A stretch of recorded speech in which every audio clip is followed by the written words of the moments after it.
Samajwadi party प्रदेश कार्यालय में आज कई लोगों ने ज्वाइनिंग की है। ये ज्वाइनिंग सपा सुप्रीमो अखिलेश यादव ने दी है और इसी के साथ साथ उनका शुक्रिया भी किया है कि उन्होंने आम चुनाव में समाजवादी पार्टी के साथ या इंडिया गठबंधन के साथ जो तमाम प्रत्याशी थे उनका सहयोग किया। इसी के साथ साथ आज कई मुद्दों पर अखिलेश यादव खुलकर बोले। उन्होंने कहा कि रिवर फ्रंट नदियों पर बनता है, नालों पर नहीं।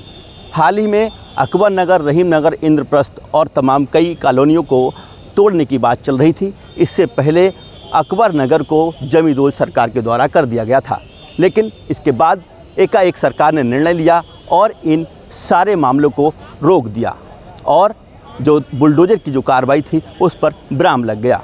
इसी के साथ साथ देखा गया कि उत्तर प्रदेश में शिक्षकों की ऑनलाइन प्रेजेंट को लेकर के भी एक शासनादेश आया और इस शासनादेश के खिलाफ उत्तर प्रदेश के तमाम शिक्षक सड़कों पर दिखे।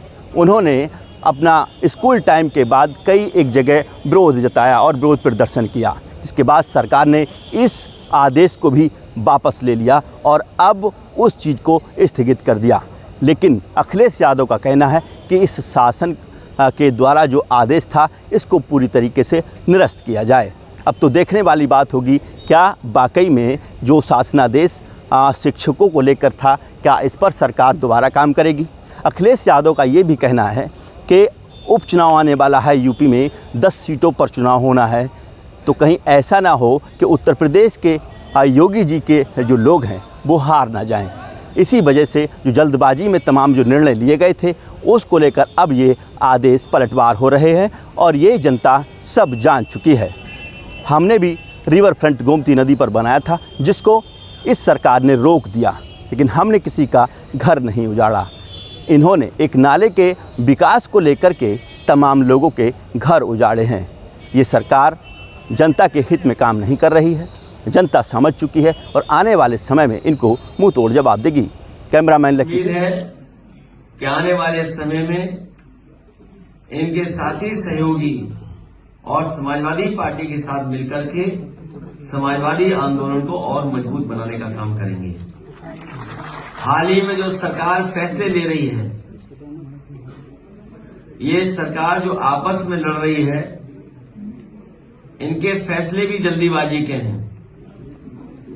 जहां शिक्षकों को परेशान करने के लिए जो सरकार ने फैसला लिया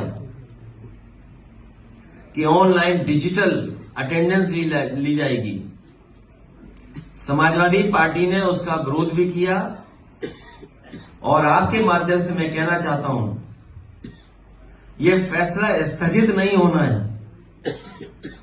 स्थगित का मतलब यह है कि कभी भी सरकार इसको लागू कर सकती है, तो ये फैसला निरस्त हो, तभी हमारे शिक्षकों की असली मदद होगी। वहीं ये जहां कमजोर पड़े हैं, लखनऊ में और सरकार में ये कमजोर पड़े हैं, इसलिए इन्होंने ध्वस्तीकरण का अपना फैसला टाला है। ये फैसला ही टाला है, ये फैसला हमेशा हमेशा के लिए खत्म नहीं हुआ है। इसलिए शिक्षकों के लिए जो ऑनलाइन डिजिटल अटेंडेंस थी वो स्थगित नहीं, निरस्त हो।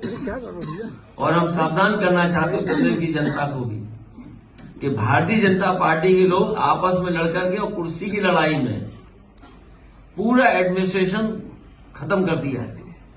जहां इन्हीं के विधायक, इन्हीं के लोग आरोप लगा रहे हैं कि भ्रष्टाचार चल रहा है।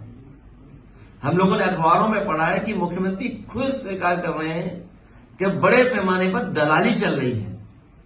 जिस प्रदेश के मुख्यमंत्री खुद स्वीकार कर रहे हो कि दलाली हो रही हो और अखबारों में बड़ा बड़ा लिखा हो कि दलाली हो रही है, तो जनता जानती होगी कितनी दलाली हो रही है।